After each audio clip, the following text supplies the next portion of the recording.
Hello and welcome to the Shift podcast, Recovering Active Directory and Entra ID. I'm Darren Thompson and I'll be your host today. Now, Active Directory and Entra ID remain the backbone of identity for most organizations and also one of the biggest attack targets. When AD goes down, everything from business systems to physical access can stop. Yet many recovery strategies are still manual or non-existent. In this session, I'm going to be talking to Dan Conrad, global expert in everything identity. We're going to talk about the evolving challenges of AD recovery and how Commvault Cloud helps organizations to automate and accelerate that process. Dan, thanks so much for being with us today. Good to be here, Darren. So let's start with the basics. Okay. Why does Active Directory and Entra ID remain one of the most critical, yet one of the most vulnerable assets in our organizations today? There's many facets to an answer to that question, but I think one of the reasons it's most vulnerable is because it's highly functional.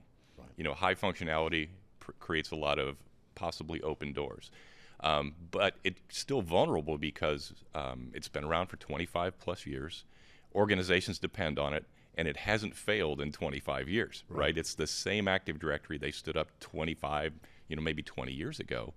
Sure, it's been upgraded, it's evolved a little bit, it's been extended, but at the core, it's still the same Active Directory, and it's still running, and they haven't needed to recover it yet. It's sort of like electricity in a data center. You just assume it's going to be there, and we've forgotten about it. So it's not part of a recovery plan. But it's certainly, in recent years, I guess, become a target for criminals. Talk a little bit about that. If that wasn't an issue, we probably wouldn't be having this conversation today, because the directory services themselves are still fairly vulnerable, but they were less valuable until things like ransomware came around. Yeah. Like you had breaches like Target, and you had breaches like the OPM breach, but those weren't attacks where they actually compromised the entire organization and shut it down. They simply stole data, which was bad enough. Now, when you can steal the data and then on the way out shut the organization down, that from a factor they weren't going to realize was going to happen, or didn't consider a possibility, things changed quite a bit. Interesting. Now, I know we've been working quite hard on a piece of functionality in particular, and I hear a lot about forest recovery. Right. Tell us a little bit about that. What is it, and why does forest recovery look more complex to an administrator as opposed to any other recovery? Well, right. So we're not talking about server recovery or even file system recoveries, or even simply putting data back where it came from. There's a complicated process to recover an Active Directory forest. And if you're not familiar with the terminology, Active Directory, one of the organizations within Active Directory is the forest structure. So forests contain domains, which contain domain controllers, which is what people relate to as the servers. I can recover a server, so I should be able to recover a forest. And Active Directory is this moving, living, breathing being that interacts with all the other parts. And from a security perspective, it's like you and I are constantly resetting a trust relationship. We know who we are. So if you go away for a while and somebody replaces you with a copy of Darren, I'm going to be very aware, and it's not going to function that way. And that's what Active Directory does. So if an individual domain controller fails, most AD admins know you don't recover a domain controller because that will actually corrupt the rest of the directory. You need to rebuild a new one. You clean up where the old one was, you rebuild a new one. When you're talking forest recovery, you need to do that to all of the domain controllers at the same time. So there's operating system recovery, and then there's the 125 orchestration steps you need to do to make the forest function once it comes back. And I think I'm starting to see the answer to my next question, but talk to us a little bit about how organizations who do this very manually suffer as a result of that manually intensive process. Right. It's not to say it can't be done. It is a process that can be done. Microsoft publishes the Forest Recovery Guide. Most AD admins are very aware of this guide, but hope they never have to use it. Right. And the wrong time to figure out how to recover a forest is when you need to recover a forest. Yeah. So unless you've planned for that and even built your Active Directory to be recovered, it's going to be a very difficult process, because all of these, I say, I'll throw out varying number of steps because it depends on how many steps you need, and all of them need to be executed correctly, or sometimes you get to start over. Right. So, one organization came to us, and they about 40,000 employees. They had a single domain forest, which in the Active Directory world is the easiest thing to recover. So they decided that what they determined was their minimum viable Active Directory would be 8 domain controllers. Like, that's pretty lean, okay, but it's doable. and they wanted to try to do it themselves. Like, how do we try? Great effort. Let's practice this and see what it does. So they recovered it, and it took them 33 hours. That's a Herculean effort of many people, and they got it done. They know how to do it. And they came to us and said, "Can you beat that?" Right. Well, of course we can, right? Yeah. So we did the same process. Given the opportunity to compete and race, we cheated. So we were able to recover the forest in just under 2 hours. Amazing. So yeah, just because we automated all those steps, you don't have to reference it and gather the right information to apply. Every individual step is going to be different. So. Now, as a CISO, what I obsess about is recovery times, right? So I've been breached, Active Directory and everything else has gone. So, those hugely extended periods of time needed for manual process like that is all going to affect the amount of time it takes me to get my business back online again. Right. The recovery time of Active Directory is always a main concern. I try to move focus away from recovery time into recovery accuracy. Right. The knee-jerk reaction when you need to recover a forest is to recover it back to production from the last possible backup. Right. When you knew it was running.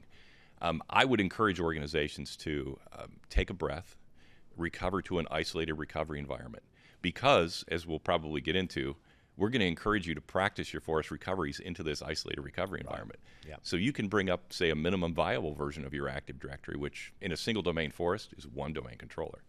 Very easy to do. In a multiple domain forest would be one domain controller per domain to look at the directory, see what's there, possibly figure out how it got compromised to make sure that it doesn't happen again. Once you've got that process nailed down, might take you a couple hours, jump over to production and do your production recovery. Right. And then do all of that under stress and chaos, right? Because that's what a breach feels like. Right. Exactly. The wrong time to learn to do it is when it's down. Yeah, absolutely. So we've touched on quite a few topics already. Let's just take a step back and talk a bit in general about how Commvault helps with all of this. Just give us the overview to begin with. So yeah, we're basically automating the Microsoft process. I'm looking at it from two perspectives. We're engaging customers and having them realize that the plans that they think they have in place are probably not going to work. And I would even say, when I ask customers about their plan and they start to tell me, I really love gathering these stories, and because there's some very creative answers out there. Right. Anything from designing the forest to be recovered, which is a one-off, to designing or spinning up 49 additional domain controllers. It was one of them. Every day they turn 7 off and turn 7 back on. Like, that's not going to do anything. But, from our perspective, we're going to automate that complete process. So if we can get them to practice this and execute it and just have that muscle memory on forest recovery and then realize that it needs to be recovered a certain way, those are huge steps forward. Yeah. And talk to us about the USP. So other people do that. Why Commvault? What makes us different? Well, because we're doing it, we're a data protection company first off, right? So we know how to protect data. We're doing our forest recovery on the underlying Commvault platform, right. And whether that's software or SaaS. I'm definitely a fan of the SaaS solution in Active Directory forest recovery, but it's all built into our platform. So we're using things like immutable storage, threat scan underneath, and if you don't have an isolated recovery environment to practice to, we've got clean room, so we'll probably have a discussion later on one of these podcasts about clean room recovery. Yeah. And this is an environment that doesn't exist until you need it. Yeah. So if you need to practice a forest recovery once a quarter, clean room's a great place to do that. Got it. Now, you're not going to take that to production, but it gives you a great place to learn your steps, learn your muscle memory. A customer a few weeks ago asked me, said, if we do the solution with Commvault, how do we know it's going to work? I was like, well, you're going to do it every Friday. Right. Why wouldn't it work when you need it on Monday? So it's not a concept of wait till you need to push the button and push the button. Because you've done it over and over again. Yeah. And it's a simple process by just simply executing the automated scripts that take everything from, building the operating system out of a clean OS or recovering from a system state backup or a DC promo recovery and then executing those 150 steps along the way.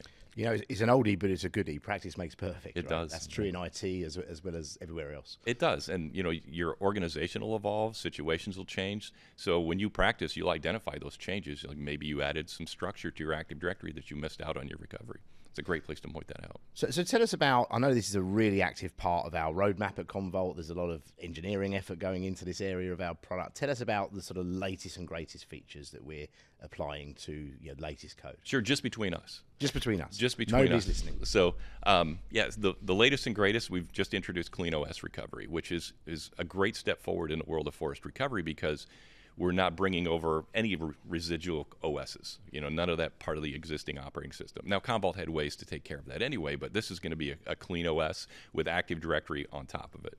So you don't have to worry about, well, if you had saved things on the domain controllers, that's a bad idea, but you're going to bring over just a brand new Active Directory domain controller to do that.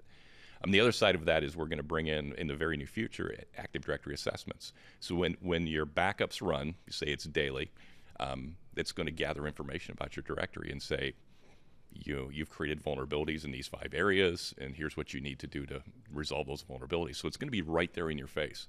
And with that information, the chances of you needing to do a forest recovery are much less. Right. Right. And then we'll have real-time Active Directory auditing in near future as well. We're going to be talking about that later this afternoon in one of the sessions where if somebody changes your directory in a certain way, you're going to have the ability to roll it back based on either your backups or the existing data.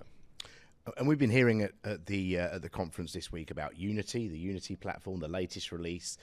And you mentioned the idea that this is compelling because it's part of a platform, it's part of the general sort of Commvault approach. But now we're bringing security, identity, and protection, and recovery all together. Talk a little bit about that and what that means to somebody that worries about Active Directory every day. Well, from a Commvault perspective, we're using the data, the backup and recovery of the data, really just the backup, as a choke point for data, whether that's file systems, virtual machines, M365, Salesforce, as a point to analyze the data and make decisions based on the information that you have. Gathering the information is almost pointless if you can't use it to make decisions, right? So, it's sort of like the pilot telling you you're going to be flying at 35,000 feet. Like, I don't know what I do with that information. But telling me that, we're going to be going to the wrong airport, I might want to get off the plane. Yeah. So based on the information we're gathering in these analysis of the data coming through the backup system, we're going to be able to analyze and give you real-time insight on your data. Yeah, that's incredible. And I've been speaking to actually CISOs and CTOs, this week in New York around what this means in context, which is, I've got under one pane of glass, I've got the ability to think about Active Directory in the way that we've described, my corporate data, my applications, wherever they might be, cloud, hybrid, on-prem, and so to have a single platform managing all of that plus my governance, is pretty compelling. Okay. We focus because I come from this world on AD, but let's talk a little bit about Entra ID. Just explain, where does that fit? How do things extend into that world for us? So most organizations, everybody has Active Directory. Let's just say that. I can say probably 95% of the organizations have Active Directory. Most of those organizations also have Entra ID because they have M365. So they're hosting their SharePoint, their mail, their Teams all in M365. So Entra ID is the directory service behind that. Again, 95% of those organizations synchronize that data in Entra ID from their on-prem Active Directory. So on-prem Active Directory is the authoritative source for most of those identities. So that's synchronizing into Entra and giving users access to cloud-based applications. I am seeing a very slow shift of organizations realizing that they don't need user objects or user entities and identities on-prem, and just moving to just an Entra identity. So for instance, a large retail customer, maybe they have 25,000 employees, maybe only 5,000 of those work in an office where they need to access the printers and the shares and things like that, old school stuff. The rest of them just need to authenticate to cloud-based applications. It's a great place to store Entra. So they can have Entra-only objects. But with Entra comes some complexities, right? Well, first off, there's no forest recovery for Entra. That's not a concept. It's not possible. It's object and attribute level recovery. The users, since they're synchronizing from on-prem or maybe another identity provider or something like that, recovering the objects it's good, but it's not absolutely critical. But the important parts are the configurations. So conditional access policies, your enterprise applications that give users access to SaaS applications, that's what you really need to focus on recovering there. Right, makes sense. So let's change gear, come out a little while. I want to paint an awful picture for you. We've just been compromised. The organization's down. Clearly, AD is going to be one of the first things I turn to recover. Without that, I've got no users, I've got no identities, no privileges. Just talk us through, at a high level, what that recovery process would look like. So what I've found is when an organization, when I'm looking at their DR plans or their CR plans, they're inadvertently using Active Directory to recover Active Directory. And it's a strange concept. It's one of those palm to the forehead moments. So when you go to execute your cyber recovery plan, the first thing you do is you try to log onto your control plane, whether it's Commvault or something else. Most of the time that authenticator into the control plane is an Active Directory credential. So you can't use Active Directory to recover Active Directory. Or the server you're doing it on is domain joined. Right. Not going to be there. So you have to take that into account. Once you get to that point where you're going to recover your Active Directory, there's a lot of work to be done. If you were in the right mindset ahead of time, that work's going to be a little bit simpler because you've designed for recovery. In a Commvault world, it's going to be like I said, you would most likely you would listen to Dan and you would recover to an isolated recovery environment after you've taken a breath and realized, to do this right, I need an extra hour to do this. Look at my minimum viable Active Directory recovery to see how I've been compromised and analyze that. Even go so far as to compare backups. That's one thing that Commvault offers that other people don't, is we can take a point in time from a backup, say 3 months ago, of the objects and attribute in Active Directory and compare it to the live environment if it still exists, or to the backup you took yesterday to see what the changes are. Did somebody gain elevated privileges? Were group policies changed and things like that? Right. So in our session this afternoon, we're going to show the way an attack chain would work for an Active Directory, and rolling back a group policy that was linked to the top that applied a malware package is really what we're focused on from that perspective. And being able to use the data resilience or the recovery process of an object or an attribute to eliminate an attack chain. So you've touched on a couple, but let's talk about that. Let's talk about the features of Commvault specifically that you're most excited about somebody that helps people recover Active Directory all the time. What are the things in Commvault, the features, the functions, the product differentiators that really make us different? So I've been at Commvault just a little over a year now, and I'm still, granted, I've been doing nothing but Active Directory for 25 years, but when I push that button and do a forced recovery, it's pretty cool. Right. Things are moving, and it's not an illusion. Things are moving. Right. Things are running simultaneously. Domain controllers are being spun up and provisioned in the back end. So, for instance, the demo environment that I've created, it'll kick off. It's a multi-tree, multi-child forest, fairly complex architecture, but the way it recovers is pretty amazing. Right. It spins up 5 domain controllers immediately because there's 5 domains in 2 different trees. After that, it circles back and it runs all the forest recovery processes, things like seizing the FSMA roles, raising the RID pool, but it's an interactive run book. You're watching it happen right in front of you. So if you want to get involved, you can get involved. You can pause the process. You can take a step. If you really like part of the forest recovery, something very obscure like raising the RID pool, that's your thing. You can pause it right there, log on to a domain controller, open up ADSI Edit, find the attribute, open Windows Calculator, paste the number in, add 100,000 to it, paste it back. If you like that complicated process, you can do that as part of our runbook, and then come over and hit continue. And it's an interactive runbook. We call it the human in the loop. You're watching it happen right in front of you, and you can see all of the processes executing either in series or at the same time, because many of them will fire off in it. Parallelization is what we call it. So. Amazing. I know that the demos that we do to prospects out there and with our partners, create a lot of excitement, and you can see why, right? And to their credit, we make it look cool, right? So when you do the forest recovery and you take the most elaborate recovery scenario and it just starts raining domain controllers, it's a pretty amazing process. Yeah. So let's step back from the technology slightly. If I think about people, process, and technology as they pertain to recovery and clean recovery and recovery that the business can be confident in, what are the sort of critical success factors there across those three? Well, from an Active Directory perspective, I like to identify minimum viable. As I mentioned, the organization that brought that to our attention, and they decided that 8 domain controllers was their minimum viable. It was a great step forward. Yeah. Because in the world of Active Directory recovery, getting to the discovering minimum viable, identifying it, and then once you get over that hump, like you've recovered your minimum viable, 90% of the pressure's off. The directory's there. Maybe I don't have all the domain controllers yet. Maybe there's a user on the other side of the world that's having trouble authenticating. But for the most part, you're in pretty good shape. But that's identifying the people get involved in that.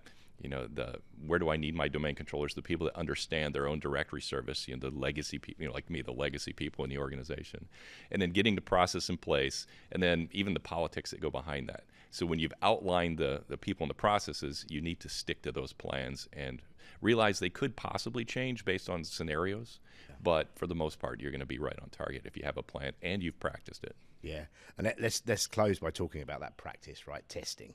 I love this idea of testing with chaos because I've been exposed to breach. I know what that feels like. It's emotional. Your brain's racing. There's fingers pointing all over the place. All the things that you thought you could do suddenly feel like they're really more complicated than they should be. So talk us about the best practices for testing, for practice. What are the technologies we can use? What can we apply in our own organization to practice well? Well, yeah, there's injecting that level of chaos. So when you look at a recovery plan, or even when you're practicing a recovery plan, when I hit this button, what if the thing that connects to doesn't exist anymore? Just pull the rug out from under it. And that'll get you in the process of building even redundancy in your own mindset. Like, how am I going to do this? And, I've lived through some major outages and, my time in the U.S. military and things like that. And it wasn't about the technology. It was about the creativity of the people. Just the wheels are starting turning. And I remember some of the most creative recoveries we went through were not pretty, but at the end of the day, it came back, and for the most part, the users were unaware anything even happened. Right. Not saying that's going to happen with Active Directory, but it's going to be, based on your flexibility, your knowledge of your own organization, the recovery plan that you've designed as a team, and your ability to adjust when chaos happens. And I love the idea that the more we practice, the better we get. And as we bed down processes, there's the ability to then automate those processes. Exactly. So, we see all too often in IT things being automated before the process is ready. So that's another benefit of practice. Right. So Dan, as expected, we're out of time. Thank you so much for spending time with us. So much deep knowledge and content there. Hopefully the audience can take that away with them. But thanks very much for being with us. I appreciate it, Darren. Thanks. If today's conversation has got you thinking about your own Active Directory and its recovery plan, or how quickly you could bounce back from a compromise, please visit Commvault.com/AD-exposed. You'll find practical guidelines and tools on how to automate, orchestrate, and test your AD or Entra ID recovery with Commvault.cloud. It's everything you need to turn what could be a meltdown into a fast and confident recovery. Thanks for tuning in.